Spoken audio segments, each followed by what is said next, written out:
I'm just in so much pain, but I'm still just grateful to be alive. You gained 100 pounds and you're saying it's not your fault? We need you to help us. We don't need you to degrade us, okay? It's not my We need you to help That us. is James. This is ridiculous.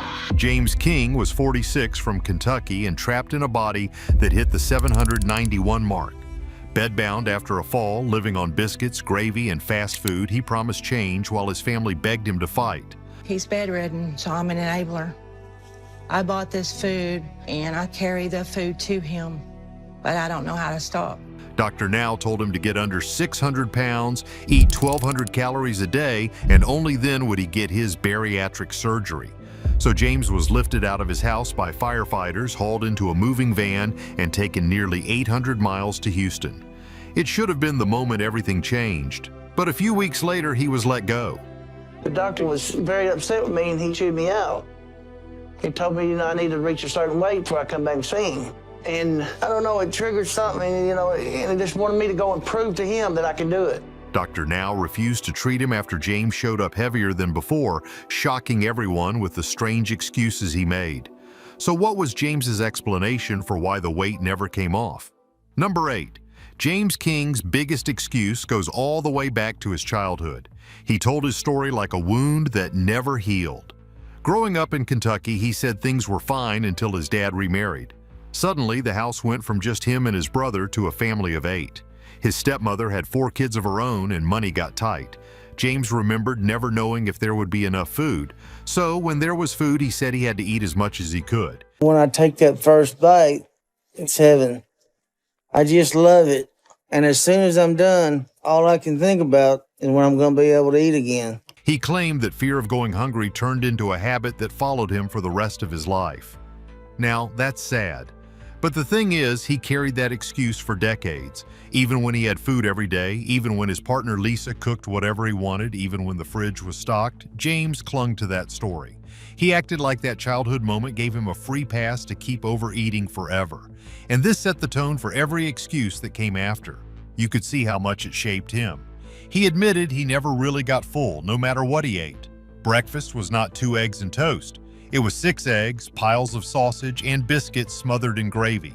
And after that mountain of food, he would still say that he could not get full.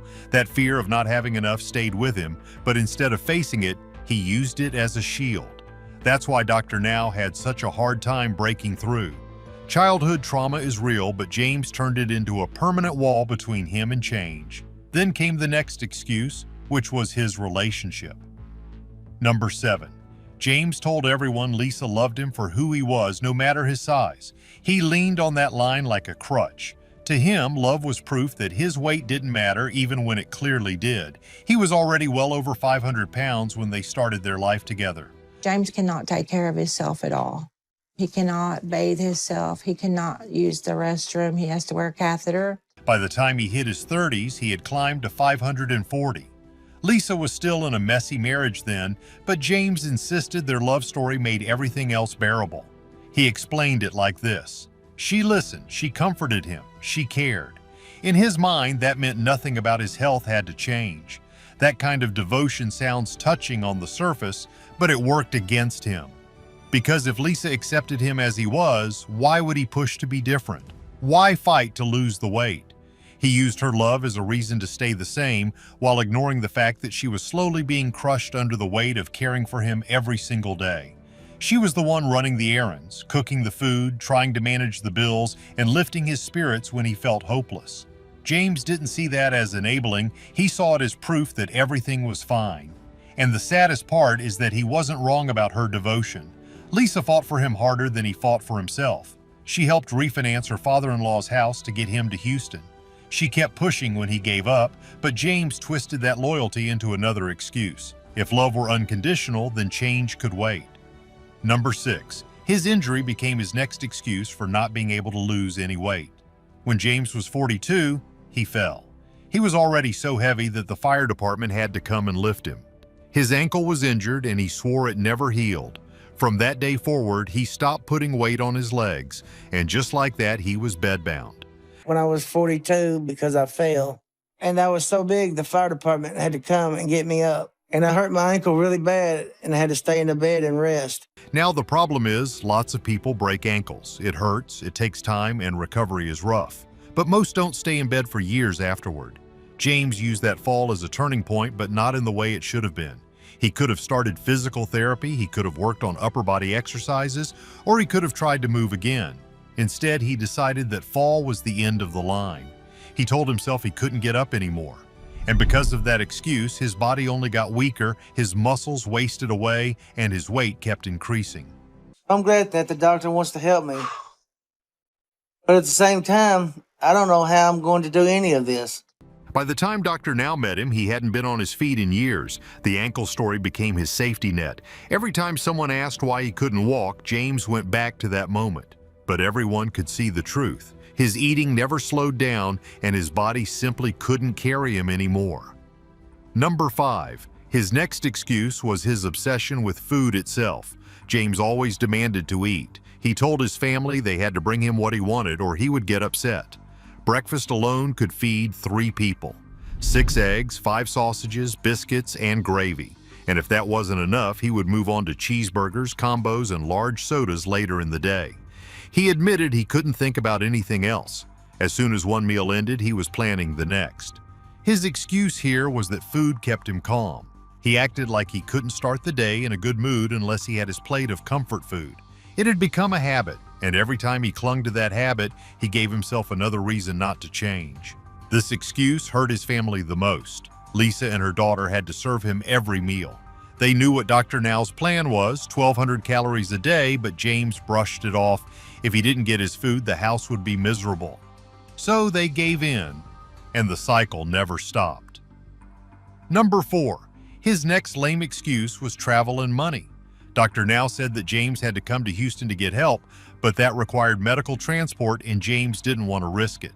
At first, he said he would just drive, but at 700 plus pounds, that was dangerous. Doctors told him it wasn't an option, so he turned it into another delay. He needed money, he said. He needed community support. He needed help to cover the ambulance. He even launched a fundraiser, but after weeks, they had only raised $300. James used that as his reason to give up on dieting. His logic was that there was no point in sticking to a diet if he couldn't get help anyway.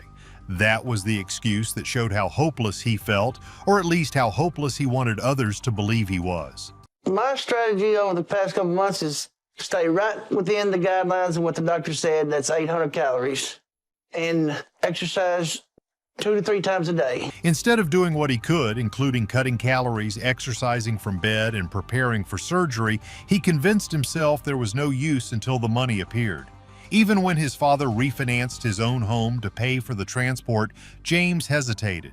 He complained about the pain, the drive, the risk. He always had a reason to stall. And by the time firefighters carried him out of the house and loaded him for that 800-mile trip to Houston, his body was already worse than before. And if you think his excuses ended here, you are wrong. They didn't. After food, James leaned hard on stress as his next excuse. Number 3. James had plenty of stress, as he claimed. His father's stroke, his own health scares, money running out, and endless family struggles. Every setback turned into another reason to grab food. He said it himself after his dad collapsed that being bedbound meant he couldn't even help in an emergency, and that made him spiral. Instead of using that moment as motivation, James buried himself deeper. The stress became fuel for his cravings. When he wound up in the hospital with congestive heart failure, it should have been a wake-up call.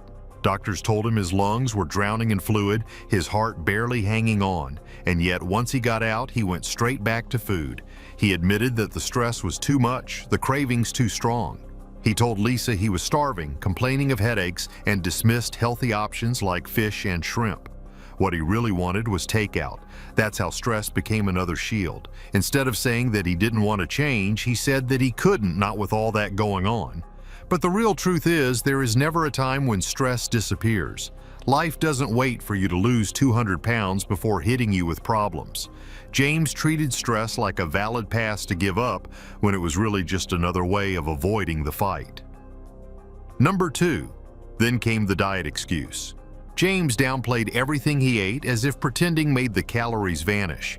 He told Dr. Now he was hardly eating and that the food didn't even taste good. He even admitted with a straight face that he had only cheated a couple of times. At his size, a couple of slip-ups could wipe out weeks of progress, and he always framed it like he was trying. He claimed to count calories, to measure portions, to watch what went on his plate, but the scale said otherwise. At weigh-ins, he was gaining. That's when the excuses doubled down. He insisted the numbers couldn't be right or that the scale must have been off. He acted shocked, asking if maybe they meant 740 pounds instead of 840, but the numbers never lied. He even tried to twist Dr. Now's rules. The 1,200-calorie diet turned into steak in small portions or a little extra here and there. He told Lisa he was sick of eating the same things, as if boredom justified breaking the plan. And when healthy food was offered, he refused it outright. He wanted Chinese food, greasy and heavy, because it made him feel better in the moment. This was James's way of dodging accountability. By claiming he was barely eating or only cheating a little, he tried to make his failure look smaller than it was. But the reality was that he wasn't losing because he never stuck to the plan. Number 1. The biggest excuse in this set was external blame, and this one was his favorite card to play. When the weight didn't come off, James said it wasn't about food, it was about a lack of resources. He complained he didn't get home health care in time, didn't have a nutritionist at first, and didn't have the tools he needed. But it had absolutely nothing to do with stuffing down extra calories. Dr. Now called him out right there. He reminded James that no amount of missing resources could change the fact that overeating was the real issue. Tired of wasting my time, coming here, bringing all the people working for you, and you do nothing. Other patients didn't have home health or extra help either, yet they followed the diet and lost weight. James refused to accept it. He kept insisting that if only he had the right support, he would be able to make progress. But the reality was he had Lisa cooking, shopping, and caring for him 24/7. He had his father refinance his own home just to get him to Houston. He had the fire department lift him out of bed. He had more help than most people could dream of. And still he gained. This excuse showed how far James was willing to go to avoid the truth. By blaming the system or lack of resources, he didn't have to face his own choices. But in the end, that blame game cost him everything. Dr. Now was done listening. When Dr. Now realized that James was not serious about losing weight or changing his lifestyle, he let him go. But James King's story didn't end in Houston with Dr. Now. It ended 3 years later in Nashville, Tennessee, in a hospital bed at St. Thomas Midtown. He was only 49.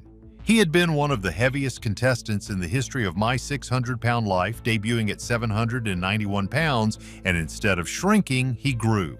By the end of his time on the show, the number had climbed past 840. That alone shocked fans, but the final chapter was even harder to hear. After being let go from Dr. Now's program for refusing to follow the plan, James's health spiraled out of control. He battled sepsis, his liver failed with cirrhosis, and his body simply couldn't take the years of pressure anymore.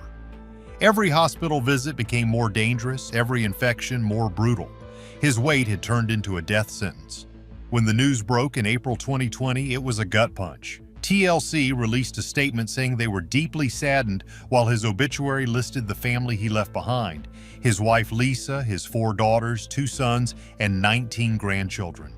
That's the number that hurts the most. All those birthdays, graduations, and milestones he could have seen if the excuses hadn't cost him his future. The funeral was kept private because of health restrictions at the time, but fans didn't forget. James became the 7th cast member from the series to pass away, joining a heartbreaking list of others who never escaped their addictions. What made his ending sting was that we saw the warnings in real time. We saw the hospital stays, his excisions, and the scale that only went up. And when it was finally over, the excuses were all that remained. So it makes you wonder, could James have been saved if he had gotten tougher support, stricter care, or even just believed in himself enough to fight harder? Tell us your opinion in the comments below. And if you want to hear more shocking stories like this, make sure to subscribe to our channel. Goodbye for now.